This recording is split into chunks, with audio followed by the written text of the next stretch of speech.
우리에게 주시는 하나님 말씀은 누가복음 3장 1절에서 6절입니다.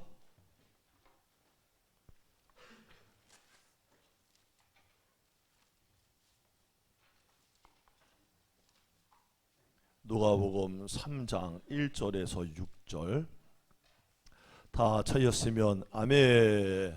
못 찾은 분도 아멘. 자, 기다리시지요. 네, 기다리시지요. 누가복음은 신약에 있습니다. 할렐루야.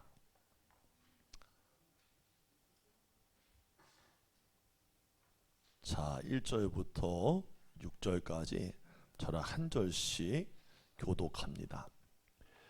디베리오 황제가 통치한 지 15해 곧 본디오 빌라도가 유대의 총독으로 헤롯이 갈릴리의 분봉왕으로 그의 동생 빌립이 이두레와 드라고니 지방의 분봉왕으로 루사니아가 아빌레네의 분봉왕으로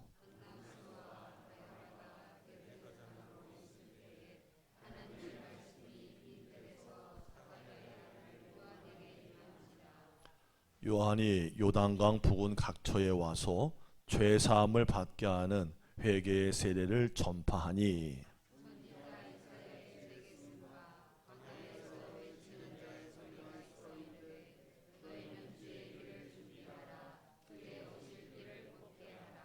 모든 골짜기가 메워지고 모든 산과 작은 산이 낮아지고 굽은 것이 곧아지고 험한 길이 평탄하여질 것이요. 함께 읽습니다. 모든 육체가 하나님의 구원하심을 보리라 함과 같으니라. 아멘. 시편 32편 1절과 2절입니다. 제가 읽어드리겠습니다. 허물의 사함을 받고 자신의 죄가 가려진 자는 복이 있도다. 마음에 간사함이 없고 여호와께 정죄를 당하지 아니하는 자는 복이 있도다. 아멘. 자, 광고 말씀 다 나눴고요. 또한 말씀도 읽었습니다. 전우자로 반갑게 인사하겠습니다. 하나님이 우리와 함께 하십니다. 아멘. 아멘. 요즘에 감기 아주 기침이 말도 못하죠. 저는 기침은 안 하는데요. 이게 몸으로 와가지고 마디가 너무 쑤시고 아파요. 지금 막 이 안에서 막 뭐가 막 기어다니는 것 같은 거예요. 막 아파서 막 자다가 막 혼자 막 그러고 있어요. 그러니까 집사람이 요새 좀 안 되게 보기는 배. 얼마나 감사한지 몰라. 평소에는 별로 눈길도 잘 안 주는데 요새 좀 끙끙거리니까 좀 쳐다봐. 할렐루야. 남자분들도 끙끙하게 되기를 예수의 축복합니다. 끙끙거려 쳐다보는 거예요 지금. 나는 또 귀도 지금 요새 좀 한쪽 귀가 지금 먹어가지고 차이가 먹어가지고 감기기라 이쪽이 지금 스테레오요. 이쪽은 들리고 이쪽으로 나가는 게 없어 또. 지금 마저 반은 멍해요 지금. 그렇지만 주의 은혜에 힘입어서 말씀을 전하도록 하겠습니다. 그러니까 저도 이런 상태니까 여러분들도 잘 들으시기를 바란다는 거예요. 할렐루야. 네. 감기는 약 먹으면 7일이고 버티면 일주일입니다. 걱정하지 말고 은혜로 잘 사시기를 축복합니다. 혹시 마리아에게서 잉태된 자가 나실 것인데 그는 성령으로 되신 분이고 아들로 이 땅에 오시는 분이고 그 이름이 무엇이라고 마태복음 1장에 기록되어 있을까요? 마태복음 1장 21절에 아들을 낳으리니 이름을 예수라 하라. 이는 그가 자기의 백성을 그들의 어디에서? 죄에서 구원할 자이심이라 하니라. 함께 합시다. 나의 죄에서. 오늘 우리가 읽은 누가복음 이 본문에는요, 세례 요한이 세상에 드러나기 시작한 이야기를 우리에게 소개하고 있어요. 여러분, 세례 요한은 요단강 근처의 온 마을을 다니면서 사람들에게 죄사함에 이르게 하는 회개의 세례를 선포했습니다. 무슨 세례? 죄사함에 이르게 하는 회개의 세례. 죄사함 때문에 하는 거예요. 이것이 오늘 이사야 예언의 말씀이 성취된 부분이 4절에서 6절이에요. 이사야서 말씀의 성취. 선지자 이사야의 책에 쓴 바 광야에서 외치는 자의 소리가 있어 이르되 너희는 주의 길을 준비하라. 그의 오실 길을 곧게 하라. 모든 골짜기가 메워지고 모든 산과 작은 산이 낮아지고 굽은 것이 곧아지고 험한 길이 평탄해질 것이요 모든 육체가 하나님의 구원하심을 보리라 함과 같으니라. 이사야 40장 3절에서 5절 말씀을 인용하고 있는 거예요. 그리스도가 오셔서 죄사함을 받게 하는 하나님의 구원을 베풀 것인데 그 이전에 하나님의 구원을 준비하는 광야에 외치는 자의 소리가 있을 것이라는 예언의 말씀이에요. 자, 그럼 외치는 자의 소리가 바로 누구라는 거예요? 입구를 잘 봐야지 이게 좀 다른 걸 알 거 아니에요.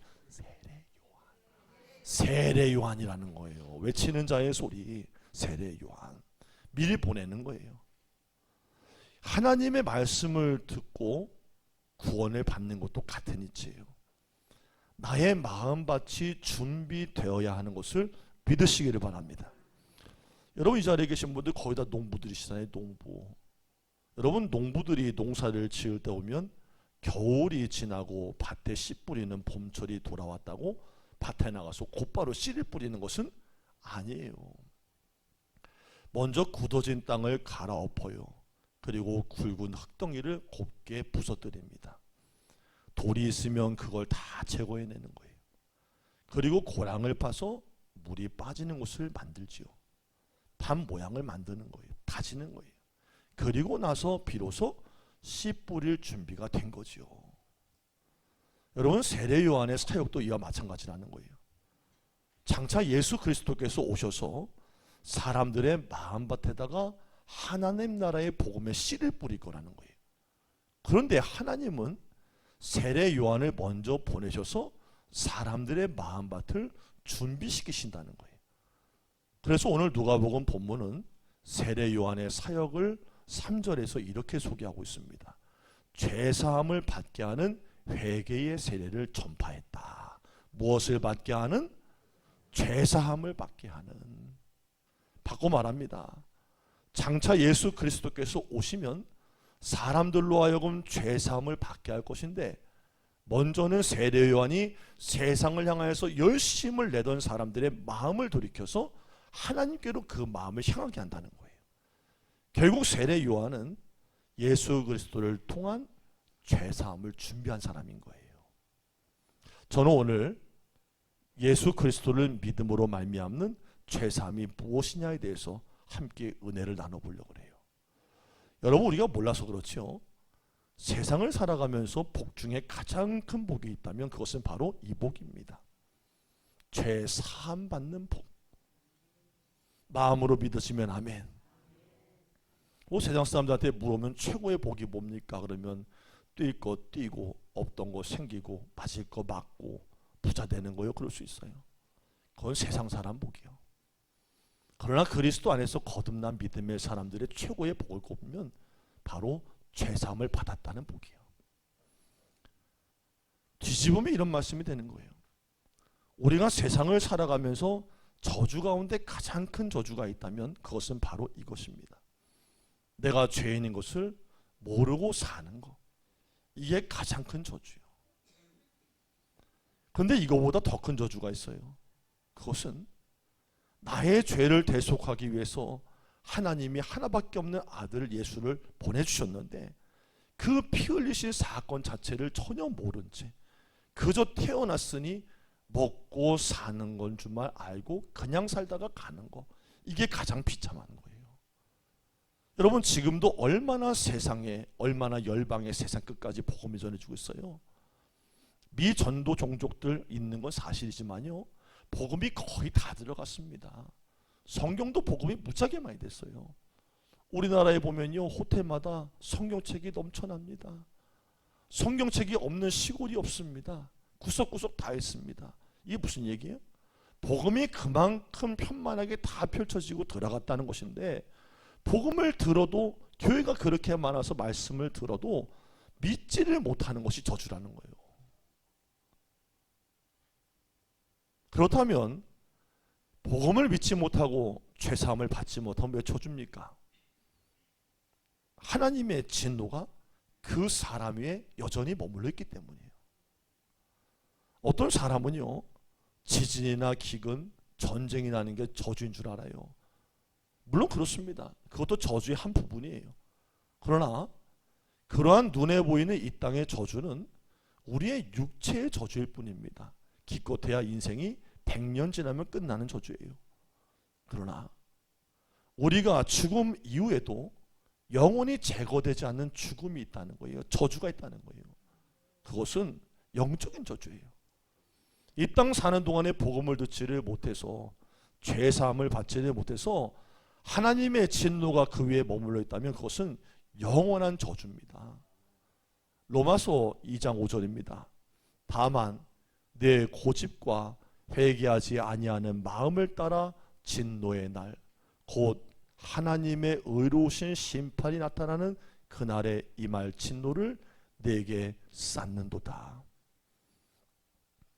육체의 저주는 100년이지만 영의 저주는 영원합니다.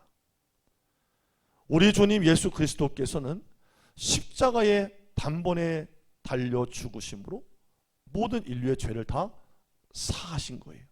한번 고백합시다. 예수님의 십자가를 믿음으로 죄사함을 얻었습니다. 단 한 번입니다.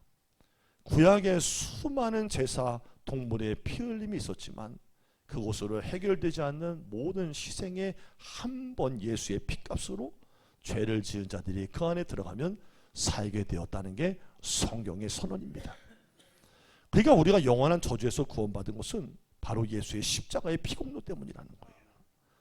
그러므로 죄사함이야말로 사람이 받아야 되는 가장 큰 복인 것을 여러분 믿기를 바랍니다. 내가 아직도 살아서 숨쉬고 있다면 그것은 죄사함을 받을 수 있는, 복을 얻을 수 있는 절호의 기회라는 거예요. 기회가 지나가기 전에, 내가 숨을 쉬고 있는 동안에, 살아있는 동안에 예수를 영접해야 되는 이유는 바로 그것 때문입니다. 여러분의 사랑하는 남편과 아내들, 내 부모님들 예수 믿어야 합니다. 여러분 간절함 갖게 되기를 축복합니다. 자녀들이 여러분을 통해서 예수를 받고 영접하고 죄사함을 얻으면 천국에 가지만 그에게 믿음의 고백이 없으면 그가 영원한 저주에 들어갈 수밖에 없다는 것이 성경의 얘기예요. 그러니 우리가 살아있는 동안에 뭐이겠어요? 물론 뭐 사랑하는 사람들을 위해서 육적인 거 채워줄 수 있지요. 필요한 거 채워줄 수 있겠지요. 근데 그거 아니에요. 복음을 줘야 되는 거예요. 옆 사람 깨우면서 인사합시다. 복음을 줍시다. 복음을 줘야 돼요. 복음을, 생명의 복음을 줘야 되는 거예요. 그 영혼에게 가장 필요한 거예요. 여러분, 우리가 부르는 찬송 중에서 어메이징 그레이스라는 곡이 있어요. 낯설지요? 찬송가 그게 어디 있는 거지? 우리말 번역 제목은 뭐예요? 나 같은 죄인 살리신.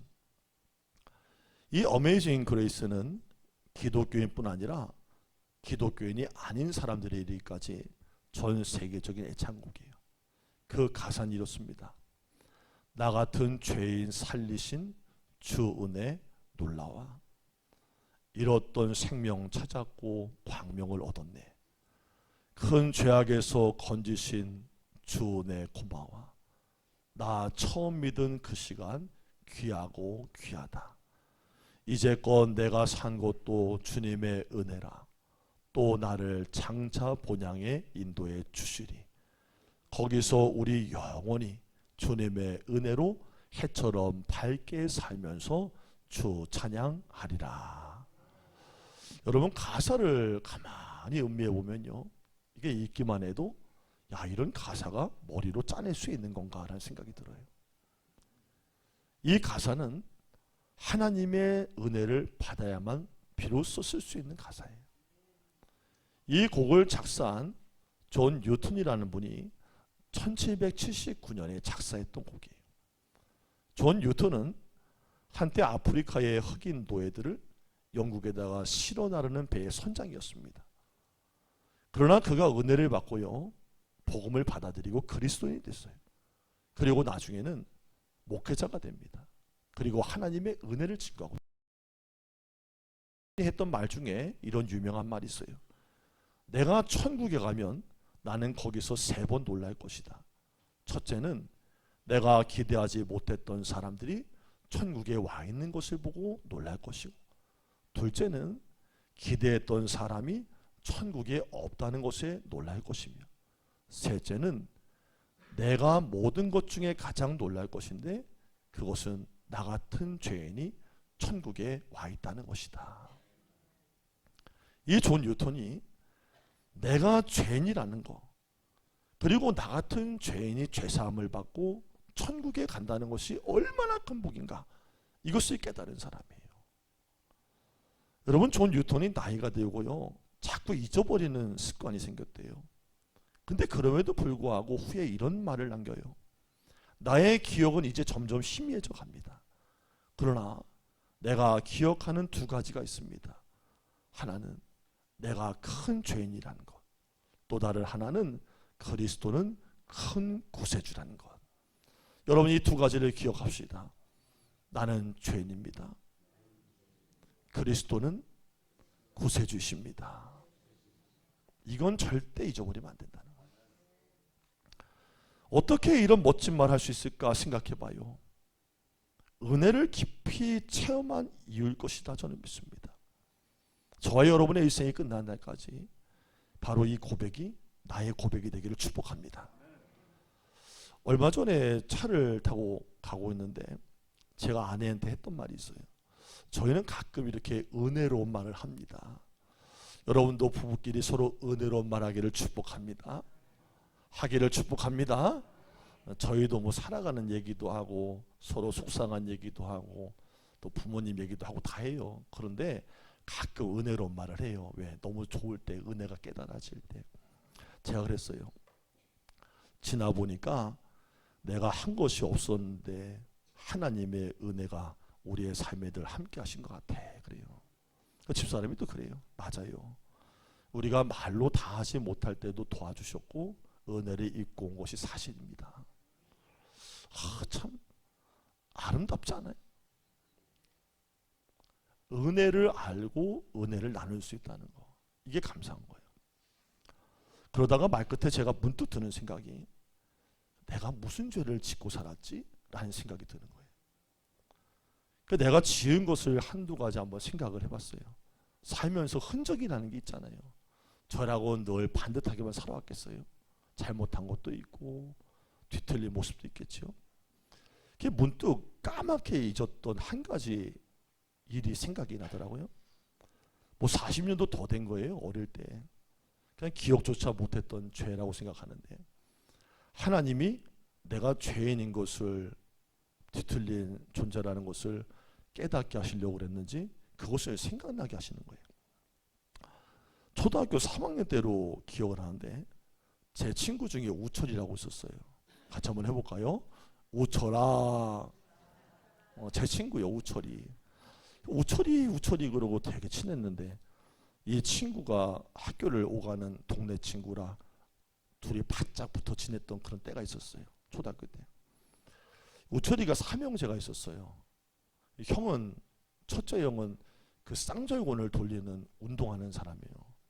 그 가면은 항상 그 우통 까고서 뭐 아침이고 저녁이고 맨날 막 이러고 있는 거야. 그 형을 볼 때마다 좀 살이 떨려. 너무 단단한 사람이라. 그리고 둘째 형은 그 지역의 중학교에서 꼴통이라고 소문이 났어요. 아무나 때려. 걔만 멀쩡한 거야. 내 친구 우철이만 멀쩡한 거야. 제가 아침에 일찍 먹고 우철이네 철 대문 앞에서 소리를 지른 시간이 7시 반 무렵인데, 형들이 씻고 어쩌고 등교 준비하느라고 정신이 없던 때에 우철이가 나올까지 한 10분 정도가 되게 지루하게 느껴졌나 봐요. 우철아! 우철아! 10분을 그렇게 지루하게 지내는데 부르다가 심심하니까 그 주머니에 있는, 그 당시 탱탱볼이라고 있었어요. 좀 딱딱한 편인데 그 탱탱볼을 주머니에서 꺼내가지고 벽치기라고 했었어요. 탁 타닥 탁 탁 타닥 탁. 그 잡고 이렇게 있었단 말이야. 여러분 지금 겨울은 겨울이 아니에요. 옛날 겨울은 진짜 추웠어요. 어머니가 뒤에 독에다가 김치를 묻어두면 김치를 끓일 때 보면 얼음이 나올 정도로 추웠어요. 지금 겨울은 겨울도 아니에요. 그냥 모든 게 다 얼었잖아요. 대문, 철대문도 허해가지고 얼어있지. 벽도 막 고드름 내려와서 막 벽에 얼어있지. 다 얼어있을 때나요? 손을 잡기만 해도 탁탁 붙을 때인데 그걸 던지다가 의식 없이 던졌는지 갑자기 타타탁탁 하다가 쨍그랑 그러는 거야. 나도 모르게 의식 없이 던지고 있다가 갑자기 쨍그랑 소리가 나가지고 봤더니 유리 조각이 바닥에 떨어진 거예요. 난 분명히 벽치기 했다고 느꼈는데 탱탱볼이 우철이네 계량기 유리를 박살낸 거예요. 순간 그것을 눈으로 확인하고 나서는 머릿속이 하얘지는 거지. 왜? 누가 생각나서? 우철이네 형이 생각이 나는 거예요. 거실에서 그 현장을 봤으면 어떡하지 하는 두려움이 막 몰려오면서 심장이 막 두근반, 세근반, 네근반 막 그러는 거예요. 그래서 대문 안쪽을 이렇게 슬쩍 봤더니 하필 그날따라 늦잠쟁이인 제일 큰 형이 찢어지는 목소리를 지르는 거예요. 야, 누구야? 뭐 한 거야?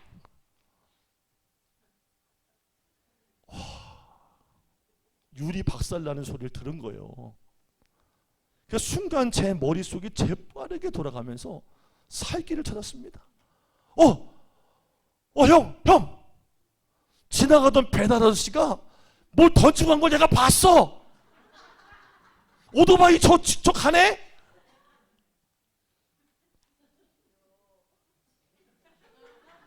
그게 대략 한 41년, 2년 전 일이에요. 근데 그때 그 장면이 지금도 그려져. 그날 날씨도 기억이 날 정도예요. 저는 그날 다행스럽게 면피를 했고 잊지도 않았던 동네 배달 아저씨가 내 모든 잘못을 다 싸고 가버렸습니다. 안 그랬다면 저는 그날 쌍절곤에 맞아서 이 자리에 있지 못할 거예요. 근데 그 기억 그리고 또 다른 그 조각조각의 기억들이 제 삶 속에 고스란히 남아있어요. 그래서 저는 가끔 제 자신이 비울 때가 있거든요. 왜 그때 그 어린 게 거짓말을 했을까? 좀 지나서 우철이한테 얘기하고 내가 그랬다고 부모님께 얘기할 걸. 이 거짓말했던 내 모습이 부끄럽고 지금도 생각하면요 쥐구멍에 들어가고 싶은 정도예요. 지금이라도 우철이가 이 방송을 보고 있다면 계량기 뚜껑 값을 내가 물어줄 용의가 있다고 말하고 싶습니다. 우철아, 내가 물어줄게. 미안하다. 제 어린 애였어요. 12살짜리. 사람이 참 거짓스럽구나. 순간적으로 모면하려는 죄성이 내 속에 가득하구나. 근데 그것은 그때나 지금이나 여전합니다. 여러분, 사람은 양심이 꺼려져도 죄를 알고도 짓습니다. 여러분 안 그렇습니까? 죄인 건 알아요. 이건 아니지 압니다. 그런데도 합니다. 근데 여러분 이것을 기억하셔야 됩니다. 저와 여러분이 무슨 죄를 지었기 때문에 윤리 도덕적인 잘못 때문에 죄인이 아닙니다. 물론 그것도 죄일 수 있어요. 그러나 그것은 세상에서 보여지는 죄입니다. 인간은 내가 죄를 짓기 이전에 이미 근본적 죄인입니다. 여러분, 대학생 선교회 CCC 고 김중곤 목사님이 죄에 대해서 이렇게 설교하셨어요. 모든 사람은 죄인입니다. 아무리 예쁜 미스 코리아도 예쁜 죄인입니다. 아무리 박사학위를 가진 사람이라도 똑똑한 죄인입니다. 우리의 양심이 우리가 죄인인 것을 알려줍니다. 죄의 값은 사망입니다. 죄인이 갈 곳은 지옥밖에 없습니다. 그렇습니다. 내가 죄인인 것을 발견하는 게 복이에요. 내가 죄인인 것을 처절하게 깨닫는 게 그게 은혜입니다. 여러분의 아내와 남편, 부모님 그리고 사랑하는 자녀들이 내가 죄인이구나, 하나님의 아들 예수를 믿어야만 하는구나, 그 안에서만 죄사함이 있구나, 그 복된 은혜를 깨닫게 되는 날이 오기를 예수의 이름으로 축원합니다. 누가복음 5장을 보니까 예수님께서 이른 아침에 시몬 베드로의 배에 오르셨어요. 여러분, 시몬 베드로는 배에서 나와서 그물을 씻고 있었대요. 여러분, 어부가 그물망을 씻고 있다는 것은 하루의 일과가 거의 마쳤다는 거예요. 지쳐 있었겠죠. 바로 그때 예수님이 베드로의 텅 빈 배에 오르신 거예요. 시몬 베드로는 집에 가지도 못하고 엉거주춤했을 거예요. 밤새도록 고기를 잡았지만 아무것도 잡지를 못했습니다. 근데 예수님이 시몬 베드로에게 말씀하세요. 깊은 데로 가서 그물을 내려 고기를 잡아라. 여러분, 시몬 베드로는 갈릴리 어촌에서 잔뼈가 굵은 어부예요. 예수님은 목수의 아들입니다. 분야가 달라요. 마치 이것을 다르게 얘기하면 벼농사를 짓는 이가 밤농사, 복숭아 농사 수십 년 짓고 있는 나한테 와서 이렇게 해보세요, 저렇게 해보세요 말하고 있는 거 똑같은 거예요. 근데 시몬 베드로도 이런 생각을 했을 거예요. 아니, 지금 이 시간에 내가 지쳐 있는데 거기다가 그물을 내려 잡으라고? 이 양반이 뭘 알고 그러나? 근데 시몬 베드로가 그날 정말 잘한 게 있어요. 그것은 자기의 생각이 어떻든 처지가 어떻든 자기 것을 내려놓고 예수님 말씀에 순종한 거예요. 예수님 권위를 인정한 거예요. 그래서 시몬 베드로가 그물을 내립니다. 바로 그게 잘한 거예요. 성도 여러분, 이 세상 생각 없는 사람이 어디 있겠어요? 얼마나 똑똑한지 몰라요, 사람들이. 여러분, 5살짜리 애도 붙잡아 놓고 얘기해봐요. 아이들 주장이 확실합니다. 이거 해 저거 해 안 먹힙니다. 난 그거 싫어요. 난 그거 좋아요. 난 저거 할 거예요. 거긴 안 갈 거예요. 애들도 확실합니다. 중요한 것은 자기의 생각을 다 내려놓고 말씀을 받아들이기 시작할 그때부터 진짜 믿음의 시작이라는 거예요. 시몬 베드로가 자기의 피곤함과 지침, 생각을 다 내려놓고 예수의 말씀을 받아들였을 때 결과는 좋은 거예요. 바로 그때였습니다. 시몬 베드로가 잡은 고기로 인해서 쾌재를 부르고 기뻐해야 될 텐데 전혀 기뻐하지 않아요. 상황이 전혀 달라집니다. 도리어 두려워해요. 그래서 시몬 베드로가 예수님의 무릎 앞에 엎드려서 누가복음 5장 8절에 이렇게 말합니다. 주여, 나를 떠나소서. 같이 합시다. 나는 죄인입니다. 물고기를 많이 잡아서 기뻐하면 그만일 텐데 무릎을 꿇고 엎드렸다는 거예요. 나는 죄인입니다.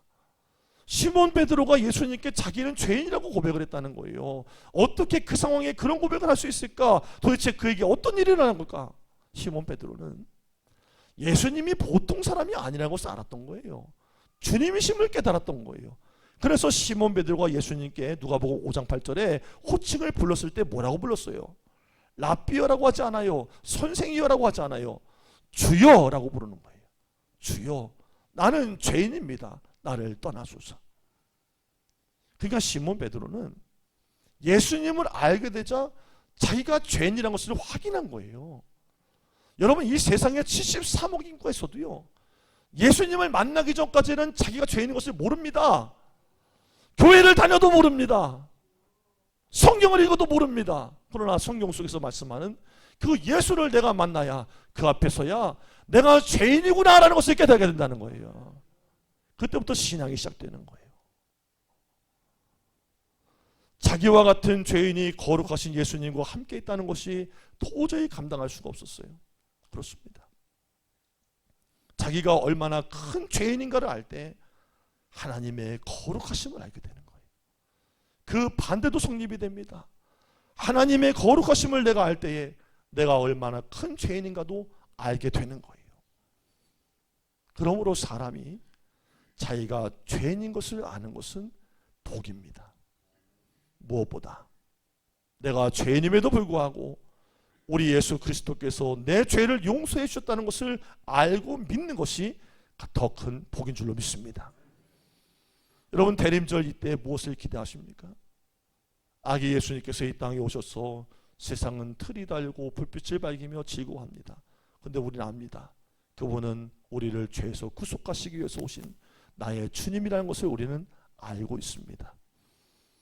여러분의 마음에, 제 마음에 그 예수님이 죄사함을 주러 오셨다는 그 확신을 가지고 여러분만 믿는 것이 아니라 여러분의 믿지 않는 가족과 친지들에게도 복음을 전해서 죄인이 구원받는 역사가 있게 되기를 주의 이름으로 축원합니다. 기도하겠습니다.